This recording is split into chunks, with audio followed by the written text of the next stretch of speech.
Well, we know that faith in the resurrection of the dead is at the heart of the Christian faith. And yet, I think stories like these from the Bible are still astonishing. Lazarus staggers into the blinding light of day, gasping for breath. The prophet Ezekiel looks out over the valley of dry bones and shouts to the four winds, and a vast multitude of skeletons rise up as one body to stand up on their feet again. For God's faithful people, passing through the valley of the shadow of death is always only a brief passage on the way to the banquet table of new life. Many of us I know can quote from memory John 11:25. I am the resurrection and the life. Those who believe in me, even though they die, will live. This has been a favorite verse for generations of Christians. Many I know have felt its comfort at funerals. But in this age of really graphic horror movies full of mummies and skeletons and zombies, Ezekiel's bone-strewn battlefield or the dead and rotting Lazarus may just as easily give us nightmares. I know the raising of Lazarus is one Bible story I'd rather not see acted out on screen. Are you sure you want to roll the stone away from that dark tomb, Jesus? I think Martha, the sister of Jesus' dead friend Lazarus, has the right idea. Lord, she says, already there is a stench because he has been dead for 4 days. It's easy for us to find ourselves overcome by the stench of death some days. We'd prefer to shut the realities of death out of our lives to avoid looking at it. And yet, we do that every year during Lent, especially during Holy Week. I know I find I have to be careful these days if I decide to eat something in front of the TV, because if it's not the news, it's some bloody, violent action movie, or I don't know, my daughter loves Animal Planet, and I have a hard time snacking while the lions rip the entrails out of the zebra. But some people aren't lucky enough to get that choice. For some people, death is all around them. Ezekiel's people, almost 600 years before Jesus, were carried off to Babylon in chains. They were led into slavery, but they were the lucky ones. They left behind on their battlefield many of their country's finest, strongest, and bravest soldiers, their bodies lying unburied in the hot sun, which was an abomination to the Jews. Later, these were the dry bones the prophet Ezekiel saw returning to life in the vision that he shared later with his people in exile. And I know this prophecy must have given hope to the Christian converts of the Cherokee Nation who survived their death march on the Trail of Tears to return to Appalachia again.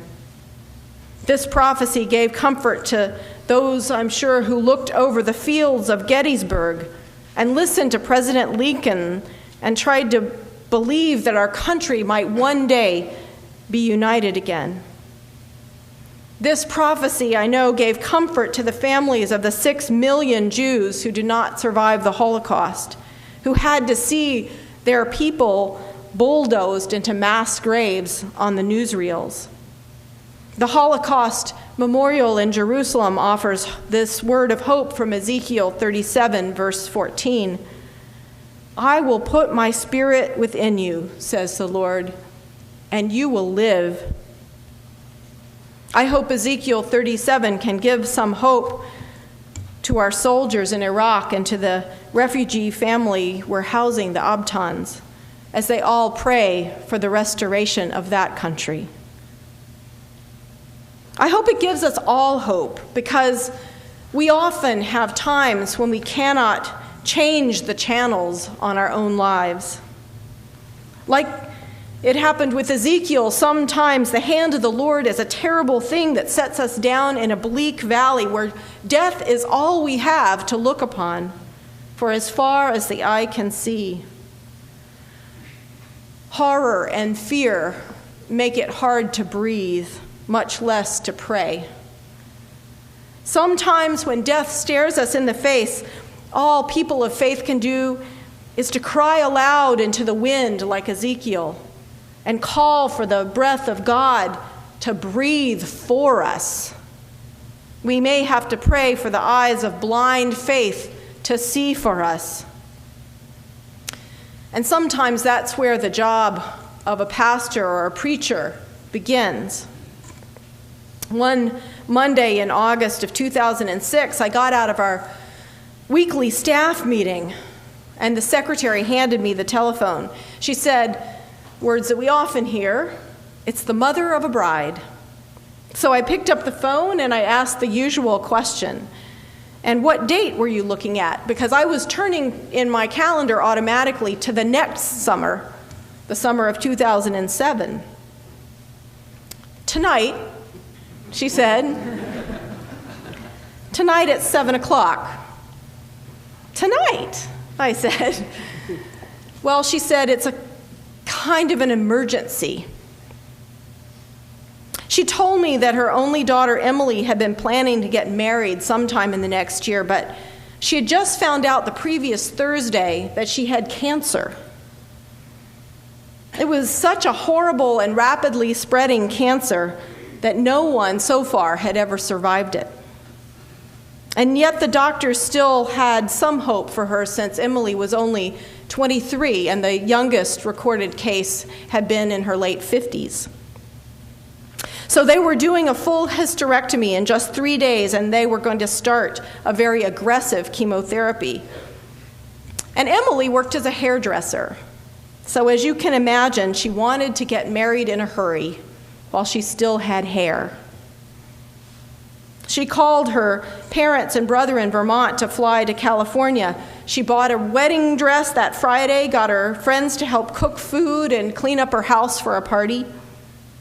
Her fiancé had been renting a cottage on an Orinda hillside. He was the live-in caretaker for a beautiful and large property. So the wedding for this young couple was on the terrace by the pool as the sun was setting over the valley to the west.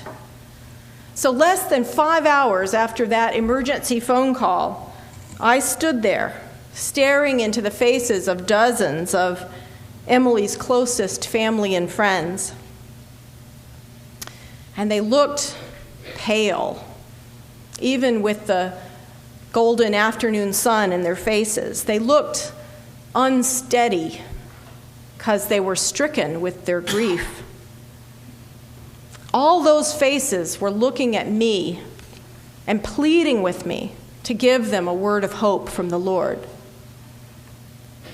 They were dry bones, and they wanted desperately to live. Well, I had a hard time breathing. I had a hard time looking down at the words of the wedding on the page. It was blurry. But mostly the words, "dearly beloved," and so forth, it all just sounded trite. It didn't sound like enough. The only prayer I could imagine speaking at that point was an angry one. Like Martha and Mary, I wanted to shout out. I wanted to say, "Lord, where were you?